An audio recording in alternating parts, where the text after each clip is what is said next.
What's going on, guys? Hey, whether you've done your fantasy draft or not yet, I got 5 corner infielders that could help you make the fantasy playoffs.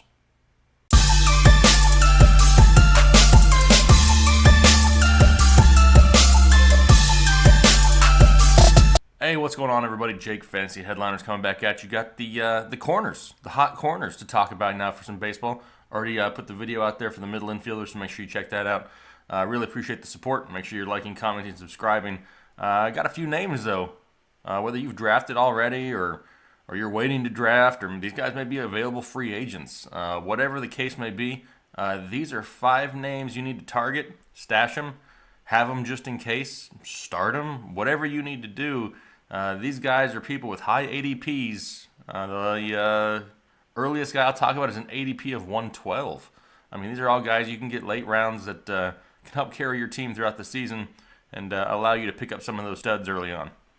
First one I want to talk about, Nick Castellanos. I think I'm saying that right. Third baseman for the Detroit Tigers, also has outfielder eligibility, which is great. Multiple position eligibility in fantasy baseball is key. With all the rest days and days they take off throughout the week, it's nice to have somebody that you can plug and play different positions. Last year had 26 home runs, 101 RBIs, batted .272. Also got over 600 at-bats. That's key, too. I mean, this is a game where you need to have at-bats to have opportunities. So if he's getting 600 at-bats, he's getting plenty of opportunities to make something happen. He's been tearing it up in spring training. Already got 5 homers and 12 RBIs. He's kind of like a poor man's Nolan Arenado from the Rockies.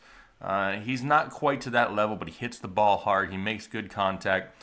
He's kind of just underrated.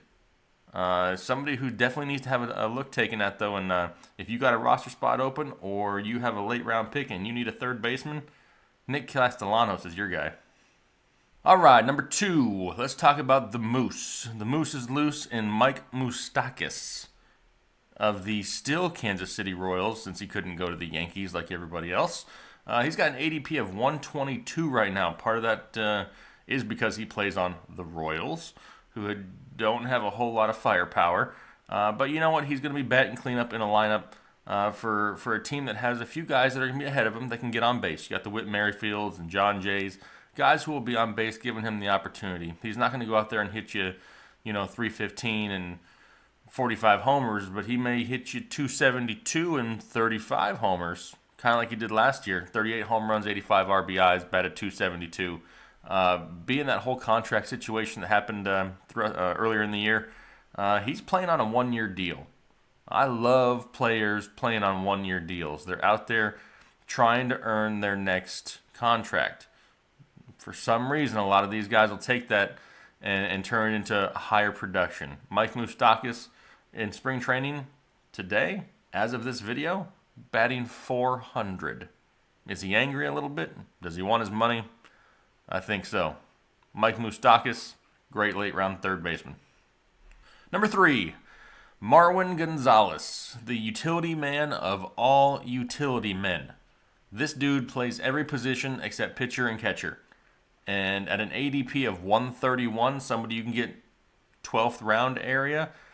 I mean, to have all those positions, for one player that is capable of putting up 20-plus homers, 90-plus RBIs, and batting .300, and you're going to get him in the 12th round.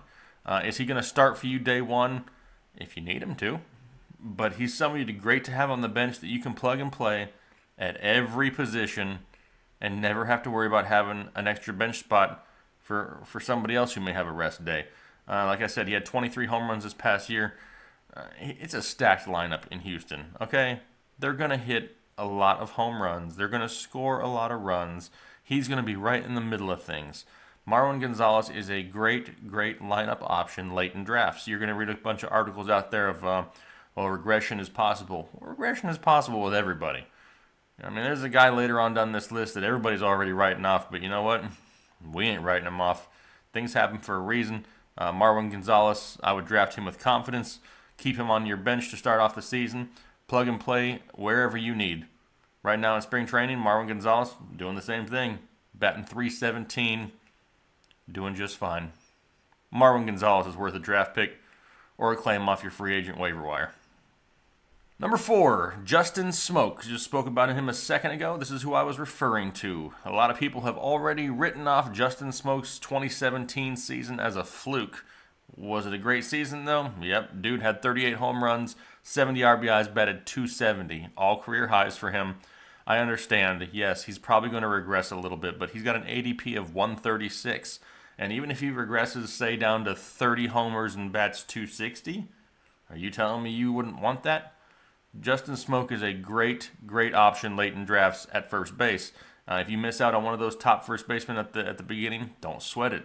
Stack your lineup with whatever you can, whatever the draft brings you, whatever is available. Justin Smoak, though, is somebody that you can take. You can start in probably week 1 of fantasy baseball. He is dealing with a slight wrist injury, but it's nothing that's keeping him, to miss time.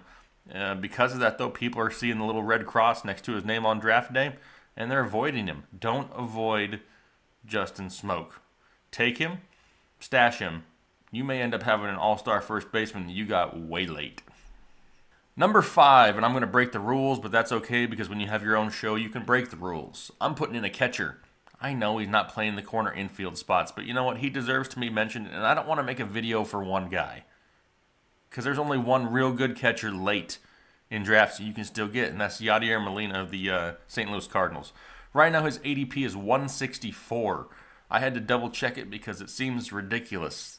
Catcher is not a very deep position for fantasy baseball, so somebody with Yadier Molina's skill set, somebody who can go out there and get you 18 homers, 82 RBIs, batted .273 last year.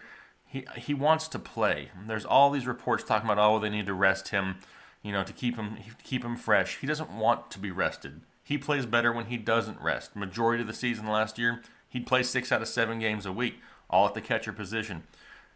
It's what he does. He is 100%, hard-nosed, old-school catcher. Yadier Molina has been tearing the cover off the ball in spring training again. Almost hit 3 homers in one game. Yadier Molina. Old man Molina. Still raking. Like I said, he had 2 homers, another double, almost a homer. Ended up being a double the other day. Great, great, great late round ad. Like I said, catcher's not somebody or a position that you can, have too deep of in a draft. I mean, once you miss out on the top guys of Contreras and Sanchez and Posey, there's not a whole lot. It's kind of a mix and match. But Yadier Molina is somebody you can hold off and get late. 13th to 15th round? Are you kidding me? Yadier Molina is a great starting catcher for your fantasy baseball team. All right, guys, those were my corner infielders and one catcher that you guys should be targeting here at the beginning of the season. Like I said, whether you've drafted or not, these are guys you need to go out and look at. Either put them in your queue for your draft room or go look for them on free agency. They're definitely worth the ad.